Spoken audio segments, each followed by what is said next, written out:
नमस्कार मैडम। नमस्कार। हजुरको शुभ नाम? मेरो मणिकला सुब्बा।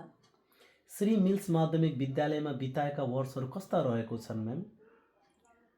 अब त्यहाँको त्यहाँ मिल्स मिडल स्कुलमा रहँदाको अब समयहरू ठिकै थियो भन्नु पऱ्यो। अब समय हेरेर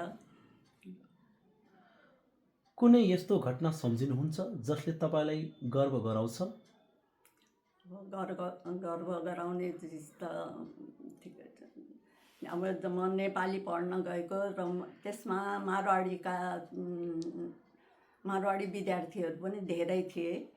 उनीहरूलाई पनि नेपाली सिक्ने रहर थियो र तराईका सबै नेपाली मूलका भाइहरू पनि बहिनीहरू पनि नेपाली पढ्न रुचाउँथे नै र यसो हुनाले नेपाली चाहिँ चाँडै नै प्रोग्रेस भएको थियो भन्नुपर्छ। साँच्चै भन्नुपर्दा म्याडम, श्री मिल्स माविले 2022देखि 2025सम्म एसएलसीमा 100% नतिजा ल्याउँदा त्यो दिन कसरी सम्झिनुहुन्छ?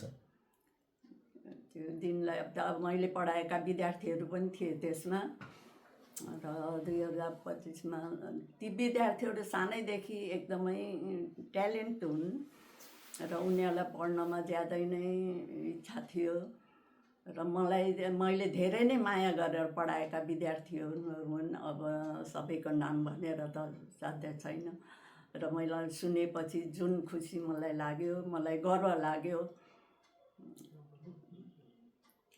फर्केर हेर्दा आफ्नो शिक्षण पेसालाई कसरी सम्झिनुहुन्छ?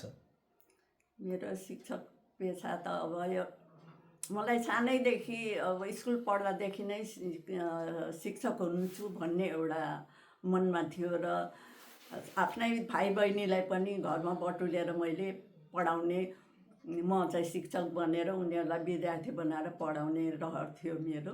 त्यसो गरेर खेल्थ्यौँ भनौँ न हामी खेल घरमा र भाग्यवशले अब शिक्षकै हुन पुगेँ म। अब त्यो त मेरो लागि एकदमै भाग्यको कुरो हो।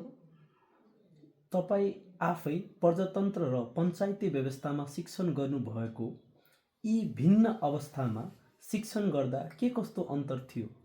हामीलाई कुनै अन्तर पनि, शिक्षकहरूलाई कुनै अन्तर पनि परेन, किनभने हामी राजनीतितिर कतै लाग्ने पनि होइनौँ र हाम्रो अब पढाउने पेसा हामी सोझो पढाउँथ्यौँ। त्यही हो, मलाई केही त्यस्तो कुनै विशेष केही असर परेन।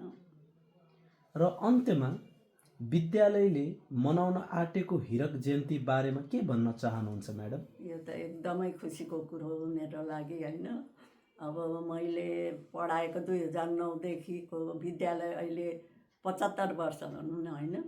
हिरक जयन्ती मनाउँदैछ। अब यसको निम्ति यस अब पावन अवसर भनौँ न, यो त एउटा यसको निम्ति विद्यालय र अहिले तत्काल विद्यालयमा उपस्थित भएका हाम्रा आदरणीय प्रधान अध्यापकज्यूलाई र सबै सरहरूलाई मेरो धेरै धेरै धन्यवाद र बधाई छ।